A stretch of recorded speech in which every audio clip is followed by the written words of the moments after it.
Hai, selamat pagi anak-anak semuanya. Namo Buddhaya. Masih tetap semangat belajar hari ini?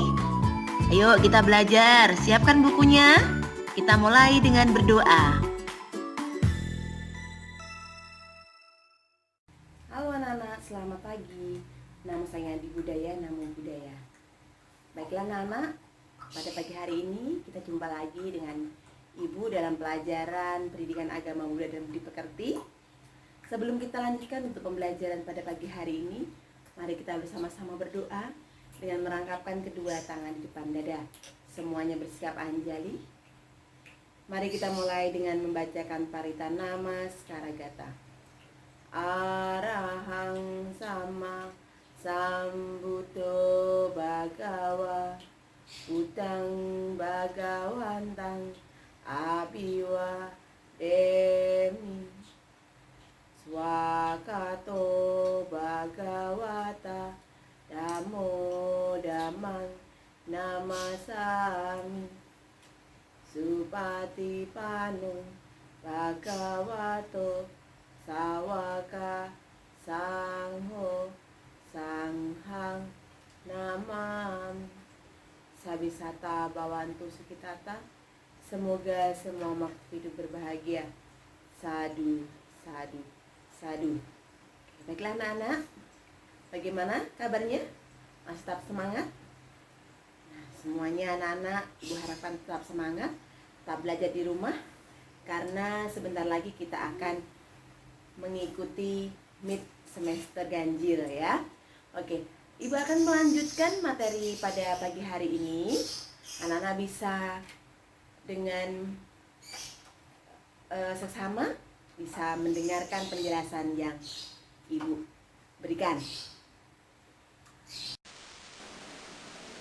Baiklah anak-anak, setelah kita berdoa, kita akan lanjutkan untuk pelajaran pada pagi hari ini, yaitu pelajaran ketiga, memahami kehidupan. Pada pertemuan pagi hari ini, Ibu akan menjelaskan di KB ke-7 dan ke-8.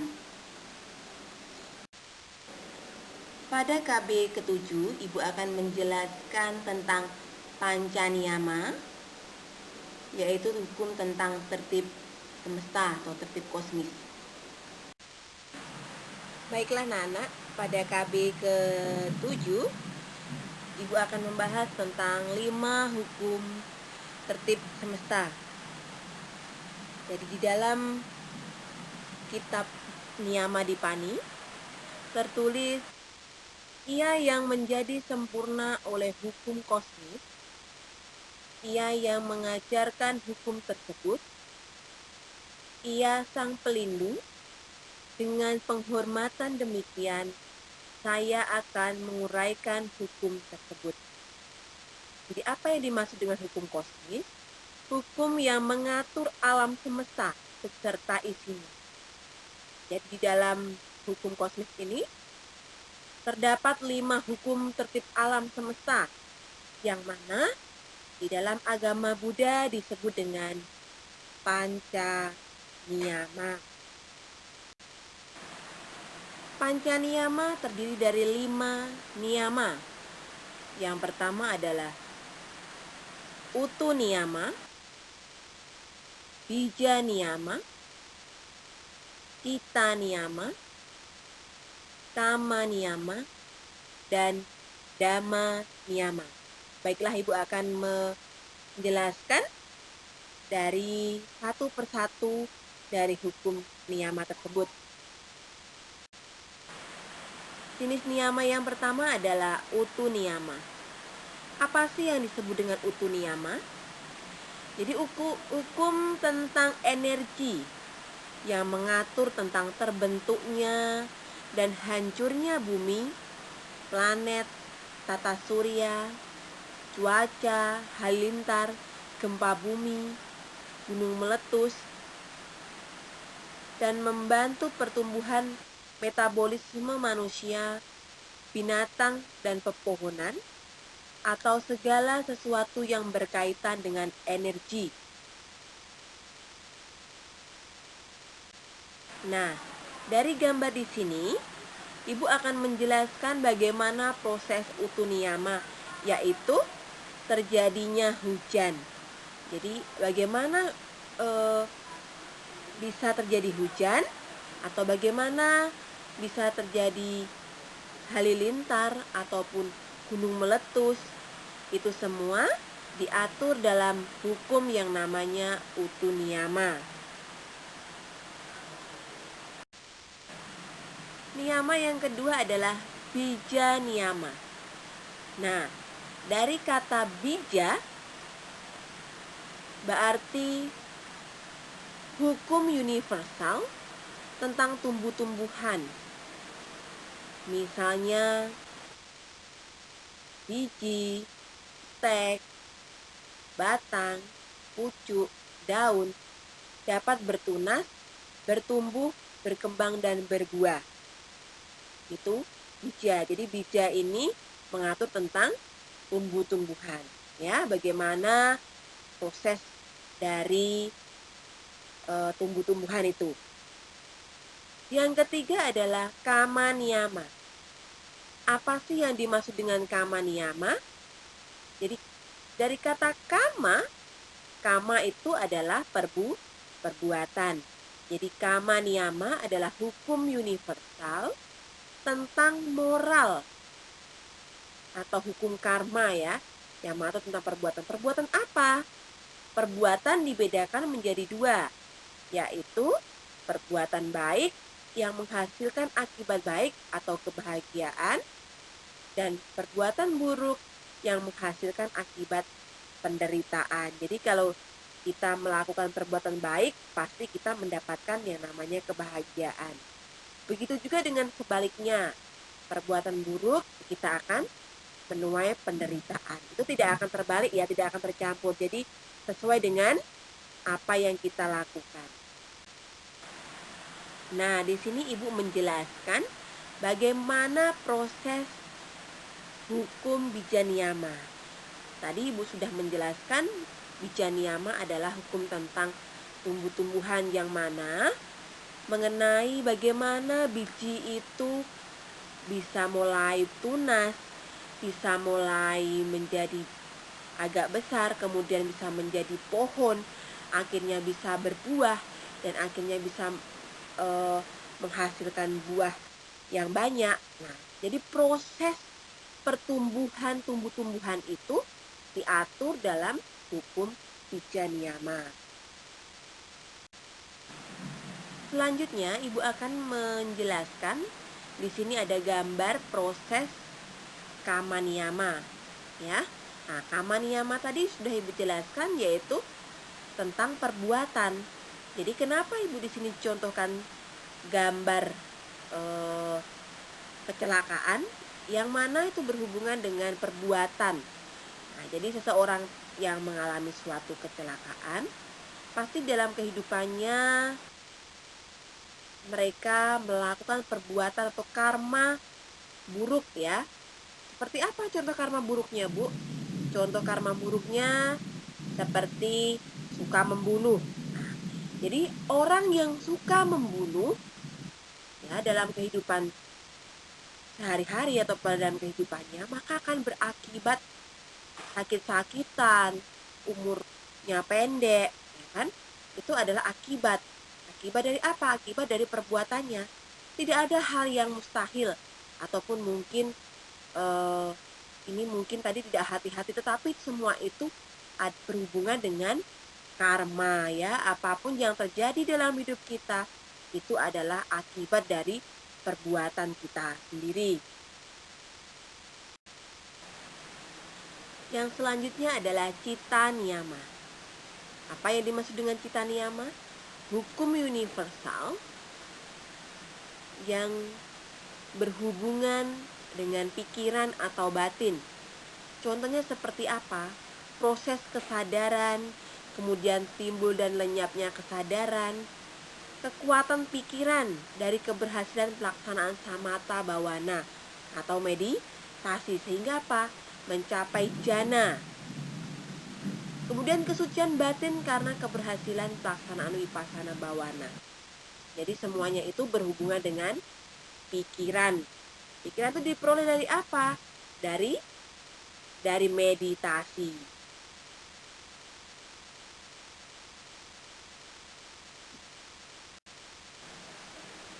Baiklah, di sini Ibu menjelaskan gambar bagaimana proses cita niyama. Jadi cita niyama tadi hukum yang mengatur tentang cara bekerjanya pikiran dan kesadaran makhluk hidup. Bagaimana sebelum manusia itu bertindak ataupun melakukan sesuatu tindakan, pasti melakukan atau didasari oleh pikiran. Contohnya seperti ini, ya. Nah, ketika anak-anak ini akan mengikuti ulangan, maka ada seorang anak yang tidak siap, dalam arti tidak belajar. Sehingga ketika mengikuti ulangan, maka apa yang terjadi? Maka pikirannya ini adalah bagaimana caranya saya dapat nilai yang bagus. Akhirnya bagaimana pikirannya? Melakukan kecurangan. Ya, berarti apa? Timbul pikiran dulu. Pikirannya buruk, kemudian dilakukan dengan action atau tindakan menyontek, ya kan? Sehingga apa? Menimbulkan perbuatan atau karma buruk melalui apa?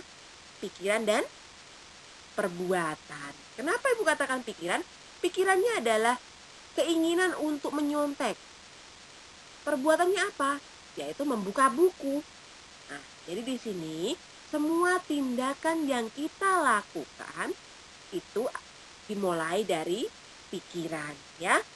Nah, jadi pikiran ini bagaimana semua tindakan yang kita lakukan ini diawali oleh pikiran. Sehingga bagaimana kita mengkondisikan pikiran kita tetap baik, mengkondisikan pikiran kita tetap baik setiap harinya, ya.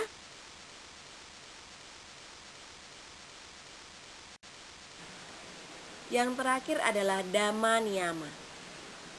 Dhamma Niyama adalah hukum universal tentang segala sesuatu yang tidak diatur oleh keempat niyama tersebut di atas. Jadi Dhamma Niyama ini di luar dari 4 niyama itu. Seperti apa sih Dhamma Niyama itu? Yang pertama adalah terjadinya keajaiban alam pada waktu bodhisatwa lahir. Nah, apa sih yang terjadi? Keajaiban apa yang terjadi? Nanti akan Ibu jelaskan lewat gambar, ya. Selanjutnya adalah hukum gaya berat gravitasi alam. Nah, jadi Dhamma Niyama ini mengatur tentang keajaiban pada waktu bodhisatwa lahir. Nah, dari gambar di sini Ibu akan menjelaskan tentang gambar proses Dhamma Niyama.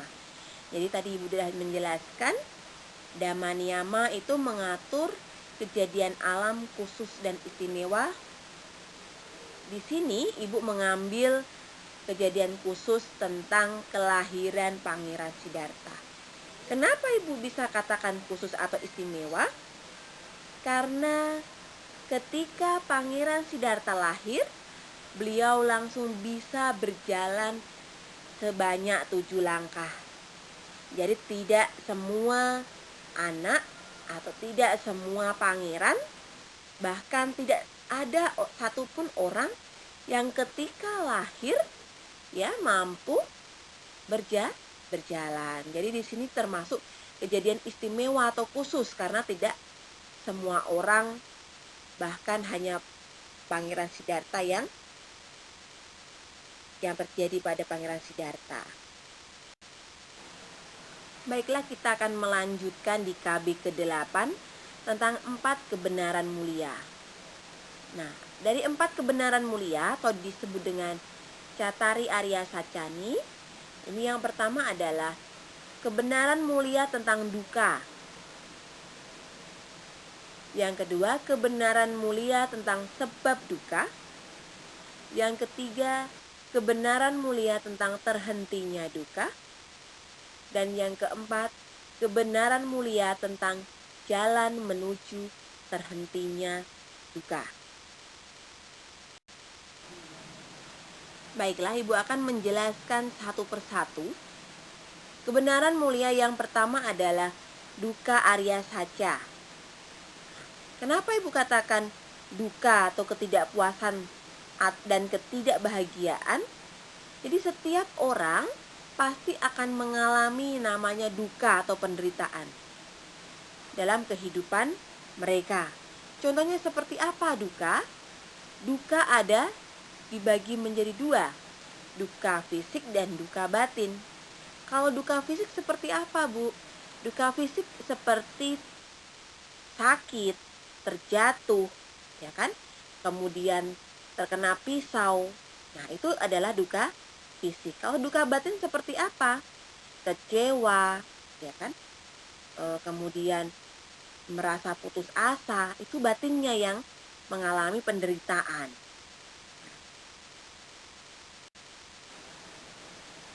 Kebenaran mulia yang kedua adalah sebab dari duka. Apa sih sebabnya penderitaan itu? Sebab daripada penderitaan adalah tanha. Apa tanha itu? Tanha ini adalah nafsu keinginan. Jadi ketika bukan masalah nafsu keinginan biasa, tetapi keinginan yang didasari oleh keserakahan dan keegoisan. Nah, jadi kalau sebabnya ketika kita pengen makan, ya, pengen makan, tetapi kita memiliki keinginan yang banyak. Contohnya di rumah kita sudah masak makanan, ya kan? Nah, tetapi kita ada keinginan yang lebih. Coba saya kalau punya uang, ya kan, akan beli misalnya KFC. Nah, di sini Bu katakan apa? Ini akan yang namanya sebab dari duka keinginan. Ya, kalau kita punya uang. Tapi kalau misalnya tidak punya uang, maka akan timbul yang namanya penderitaan. Kenapa penderitaan ini terjadi? Karena keserakahan. Ya kan?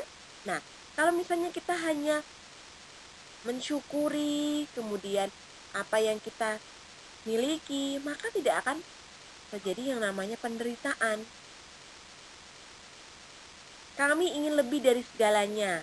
Kita menjadi tidak bahagia dengan apa yang kita miliki. Jadi apa? Keinginan yang tidak pernah ada habisnya. Jadi ketika kita sudah punya sepatu satu, ya kan, kawannya punya sepatu 3, kalau bisa kita beli yang lebih banyak. Padahal itu tidak ada fungsinya ataupun tidak ada manfaatnya.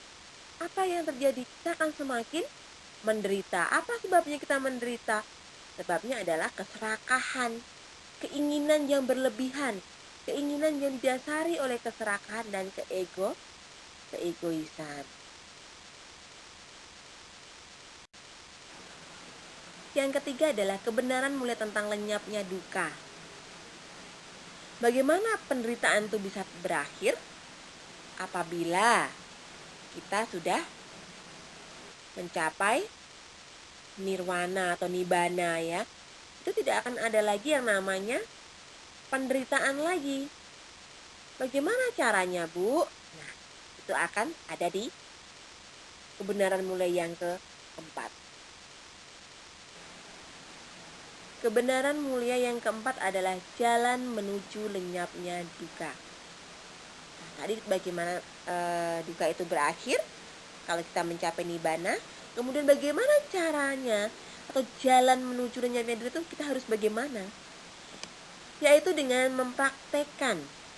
Jadi bukan hanya mengetahui, tetapi mempraktekkan dalam kehidupan sehari-hari. Jalan mulia berunsur 8. Apa saja jalan mulia berunsur 8? Jalan mulia berunsur 8 itu terdiri dari sila, samadhi, dan panya. Ya. Nah, sila apa? Sila ini memiliki perilaku, yaitu perbuatan benar. Jadi kita dalam kehidupan sehari-hari kita melakukan suatu perbuatan yang baik, bermata pencaharian yang baik, ya kan? Nah, itu adalah termasuk dalam sila. Salah satu bentuk sila, ya. Kemudian apa? Samadhi. Samadhi apa? Samadhi ini konsentrasi. Bagaimana cara kita bisa setelah memiliki perbuatan kita baik, kemudian kita bagaimana untuk melatih pikiran kita. Pikiran kita ini juga biar juga baik dengan cara melakukan meditasi atau samatha, ya kan? Nah, ketika kita sudah memiliki perbuatan baik, kemudian pikiran konsentrasi kita baik, dan akhirnya kita akan memperoleh yang namanya panya atau kebijaksanaan. Nah, di sini anak-anak bisa bukan hanya mengetahui, tetapi bisa mempraktekkan dalam kehidupan sehari-hari. Sehingga anak-anak semuanya, kita semuanya bisa setidaknya mengurangi penderitaan, ya. Bagaimana mengurangi penderitaan? Dengan cara bersyukur, ya, dan bersyukur dan tetap semangat. Baiklah Nana, demikian tadi penjelasan dari Ibu tentang materi pada pagi hari ini. Semoga anak-anak bisa mengerti dan memahami apa yang telah Ibu sampaikan. Kita akan berjumpa di video pembelajaran berikutnya.